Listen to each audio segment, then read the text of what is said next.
राधे कृष्ण श्रीमते रामानुजाय नमः। यो नित्यं अच्युतपदाम्बुजयुग्मरुग्म व्यामोहतां स्ततितराणि तृणाय मेने अस्मद्गुरोर्भगवतो दयैकसिन्धोः ராமானுஜஸ்ய சரணம் சரணம் பிரபத்யே.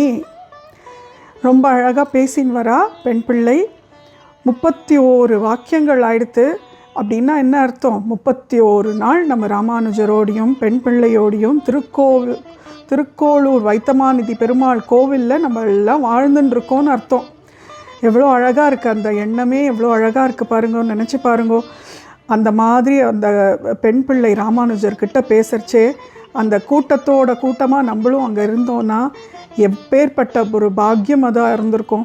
அந்த பாக்கியம் இப்போ இந்த 31 நாள் பெண் பிள்ளையோட வாக்கியங்களில் நமக்கு கிடைக்கிறது. இப்போது 31வது வாக்கியம் என்ன? குடை முதலானது ஆனேனோ அனந்தாழ்வானை போலே.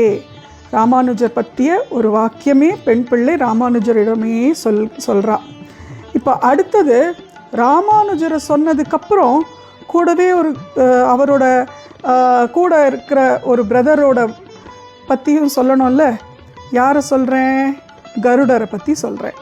ஸோ இந்த வாக்கியம் 32வது வாக்கியம், கொண்டு திருந்தேனோ திருவடியை போலே. சாதாரணமாக திருவடி, பெரிய திருவடி அப்படின்னாலே கருடர், சின்ன திருவடினா ஆஞ்சநேய மூர்த்தியை சின்ன திருவடின்னு சொல்லுவோம். கருட ஆழ்வாரை பெரிய திருவடின்னு சொல்லுவோம். கருடர் ஏன் ஆழ்வார்னு சொல்கிறோன்னா, ஆழ்ந்த பக்தி உள்ளவர்கள் எல்லாருமே ஆழ்வார்கள். ஸோ அந்த மாதிரி பார்த்தோன்னா நம்ம புளிய மரத்தை ஆழ்வார்னு சொன்னோம். புளிய மரத்தையும் ஆழ்வார்னு தான் சொல்லுவாள். அது ஏன்னா அந்த பக்தி இருக்கிறதுனால தான் புளிய மரம் தூங்கா மரமாக இருக்கான். அதனால புளிய மரம் ஆழ்வார்னு தான் சொல்லுவாள். அந்த மாதிரி நிறைய பேருக்கு ஆழ்வார்னு சொல்கிற ஒரு வழக்கம் உண்டு. அந்த மாதிரி இந்த கருடருக்கும் கருட ஆழ்வார் அப்படின்னு தான் சொல்கிற வழக்கம். ஸோ அந்த பெரிய திருவடி பற்றி தான் இந்த வாக்கியம். கொண்டு திருந்தேனோ திருவடியை போலே. கருடர் இவர் வைனதேயன் அப்படின்னு சொல்லலாம். தட் இஸ் விண்ணத்தியோட பிள்ளை. தட் இஸ் கஷ்யப மகாமுனி இருக்கார்ல, அவருக்கு 2 மனைவிகள். ஒன்று விண்ணத்தி, இன்னொன்று கத்ரு. கத்ருவோட பிள்ளை தான் அனந்தாழ்வார். நம்ம சொன்னோம்ல ஆதிசேஷன். ஸோ அந்த நாகமாக இருந்தவா எல்லாரும் கத்ருவோட பசங்க. விண்ணத்தியோட விண்ணத்திக்கு 2 பிள்ளை.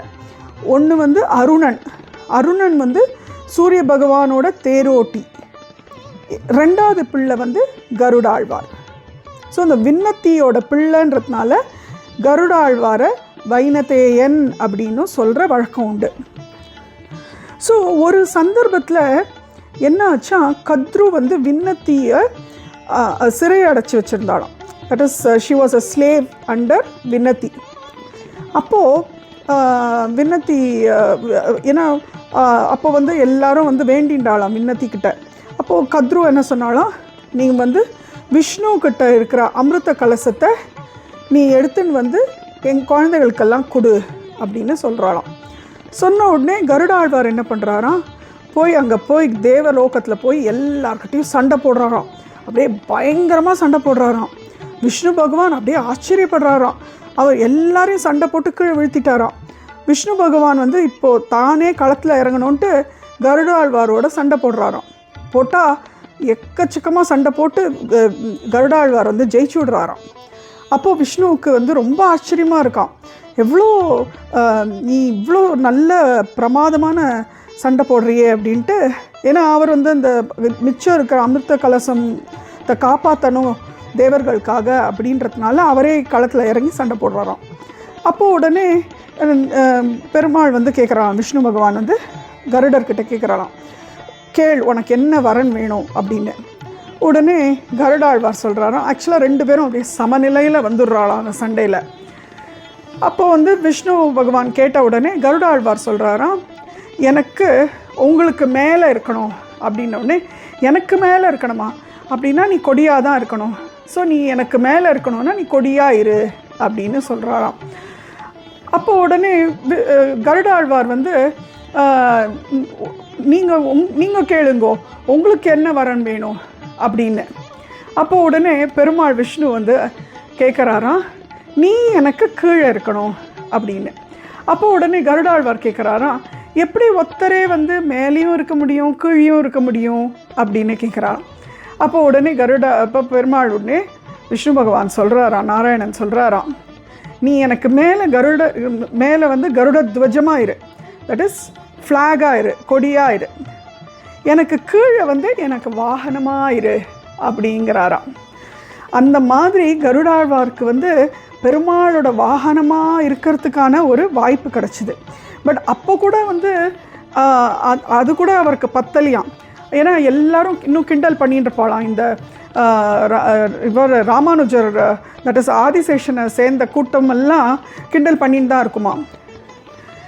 அப்போது அவர் என்ன பண்ணாராம், வானமாமலை அங்கே வந்து நாங்குநெறி அப்படின்னு ஒரு திவ்ய தேசம் இருக்குது, ஸ்ரீவரமங்கை அப்படின்ற கோவிலில். அது வந்து திருக்குறுங்குடி கிட்ட இருக்குது. அந்த இடத்துல போய் இவர் வந்து தபஸ் பண்ணுறாராம். தபஸ் பண்ணான்னா பெருமாள் வந்து அவருக்கு வந்து காட்சி கொடுத்து அவரை வந்து நீ என் முன்னாலேயே இரு, நான் எப்பெல்லாம் கூப்பிடுறேனோ நீ எனக்கு வாகனமாக வா அப்படின்ட்டு அவருக்கு ஒரு இது கொடுத்துட்றாராம், விஷ கொடுத்துட்றாராம். அப்போது அந்த கருடாழ்வார்க்கு வந்து ஒரு தனி மரியாதை வந்துடுத்து.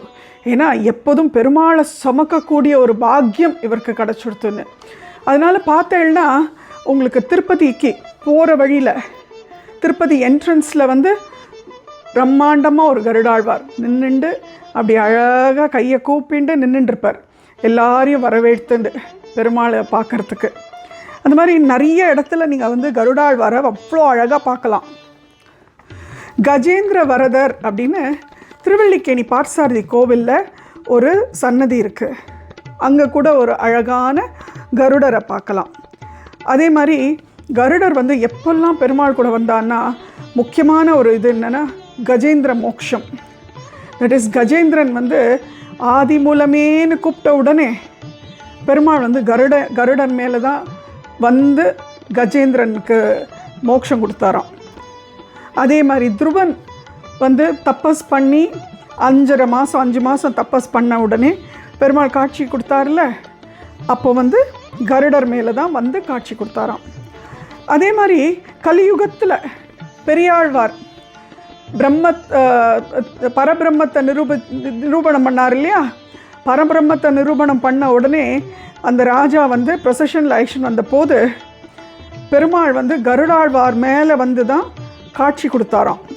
ஸோ அந்த மாதிரி அப்போ தான் வந்து பெரியாழ்வார் பல்லாண்டு பல்லாண்டு பாடுறார் பெருமாளுக்கு.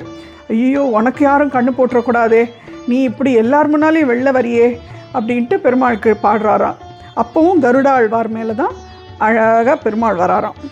ஸோ இந்த கருடாழ்வார் வந்து எப்போதுமே பெருமாளுக்கு ஒரு எங்கேயாவது போகணுன்னா அப்படியே வெயிட் பண்ணிட்டு இருப்பாராம். கை ரெண்டுத்தையும் இப்படி வச்சுட்டு பெருமாள் வந்து கை மேலே காலை வச்சுன்னு உட்காரணும், தன் தோள் மேலே உட்காந்துட்டு தன் கைகள் மேலே காலை வச்சுட்டு உட்காந்துப்பாராம் பெருமாள். எவ்வளோ ஒரு அழகான ஒரு இது இல்லை, அப்படியே இமேஜின் பண்ணி பாருங்கோ, எவ்வளோ அழகாக இருக்குது இதை நினைக்கிறதுக்கே. பெருமாள் நம்ம கையை இப்படி வச்சுட்டுருக்கோம், நம்ம முதுகு மேலே அழகாக தோள் மேலே பெருமாள் வந்து உட்காந்து அப்படியே கால் ரெண்டுத்தையும் நம்ம கை மேலே வச்சா ஆஹா எப்பேற்பட்ட ஒரு பாக்கியம். இதெல்லாம் அப்படியே ரசித்து பார்க்கணும்.